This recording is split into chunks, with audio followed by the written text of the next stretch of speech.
He is a Detroit native and former bodyguard of rapper Eminem.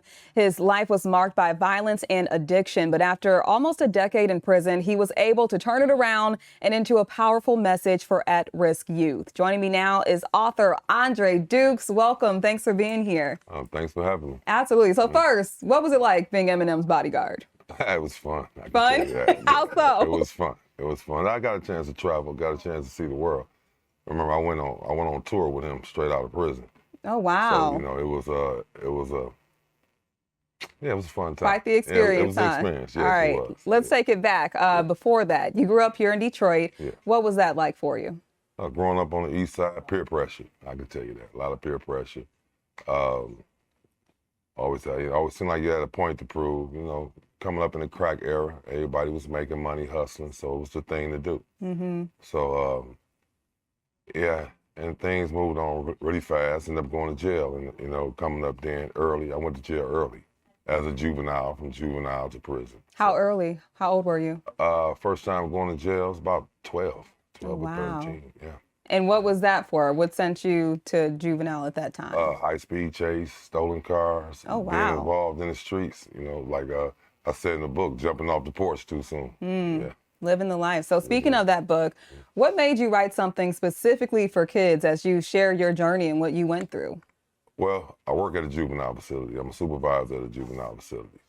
And I started to write a book. I started to write an autobiography about my life. Got about third through the book. Went back and read that book. It sounded like everybody else's autobiography. And again, who was it helping? Who was the autobiography of my life helping? No one. So looking at the kids and seeing the struggles they was going through, and it made me think. That's where it hit me at their age. And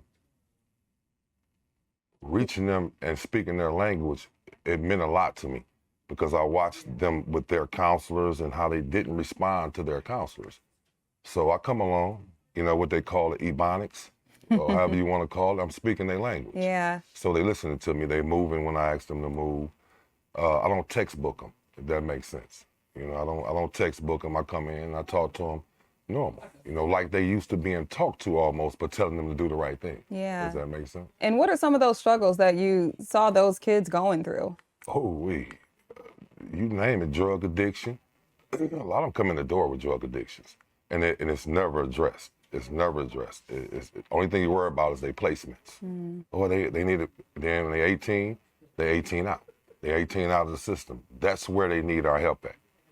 Not where of course they need help in the system, but then when they come out, they get in trouble. They say the kid failed. No, the system failed. The kid didn't fail. You didn't give the kid the tool that he needed to go home and survive. So he did not fail. You failed him as a system. That's just, and I pushed that in the book to teach the kids. You got to guide them the right way too. Once you guide them the right way, it'll be a lot easier to handle them. And what changes have you seen since sharing your story with these kids that you work with? Well, each kid has gotten a book of mine.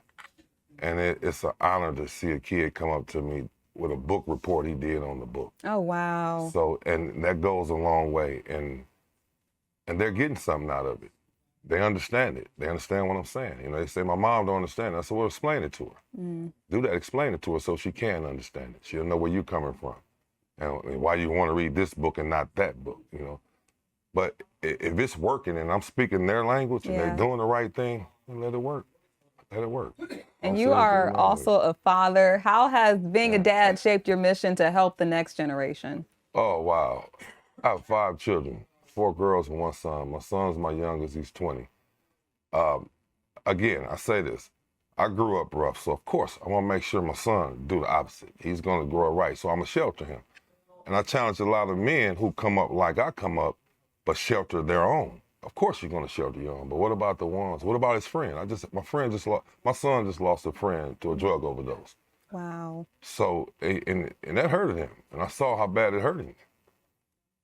So it ain't just your kid need help. It's all kids need help. Yeah. And us as adults need to step up. And as a community, as a whole. I live in Arizona now, but I'm back in Detroit because this is my roots. And I help out a lot out there. I want to help out where I come from, because this is where it started at.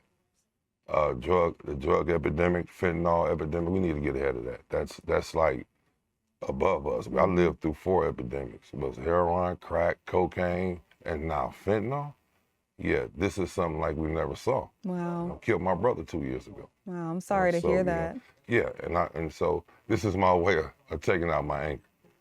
Writing In a productive way. In a productive We love way. that. Yes. What do you hope young readers will take away from this book? They ain't the only one, and you can. Someone does speak your language. That's what I want you to know. The kids, some kids will shell out. They won't talk to you. They won't. If they can't relate, they feel like they can't relate to you, then they're not going to talk to you. And you can say what you want to say. This kid is hard-headed. He won't listen. These kids have been through a lot, and they're in the system. Again, when they're 18 out, is where we need to really grab them, because they're kicked out. Hey, we're done with you, 18 out. You're grown now, with no tools. Don't know how to do a resume. Don't know how to fill out a job application. Don't have a trade, anything. So I'm creating programs for these kids in Arizona to have a home to do that. And I'm gonna hold your hand through it. We have a group of people, we will hold your hand through it. We'll walk you through it. We don't have a problem with it. When I was coming up, they had Big Brother programs. I don't know if that's still around, Yeah. but yeah, it came in handy. Out of all the trouble I got into in my life, I ended up going to Job Corps. In the midst of jail, I squoze Job Corps in there somewhere, but I ended up getting something out of it. And I heard that all the Job Corps are closed. Homeless, you have more homeless kids when they closed the Job Corps down, and it was just sad. Yeah. I said, where they going? Where they gonna go now? We need more programs. We need people to step up and help. Definitely. And we need more books like this, more people like you who are Yeah. willing to share their story, no matter how dark and ugly it Yeah. was before, but you turned it around. Yeah. Where can people get their copy of Streetwise and Real Talk? It's on Amazon. We have an Instagram page. You can look it up on Amazon. And I have email andredukes93@gmail. All right. Andre Dukes, author of Streetwise and Real Talk. Thank you so Hey, much for thanks for joining having us. me. We appreciate it.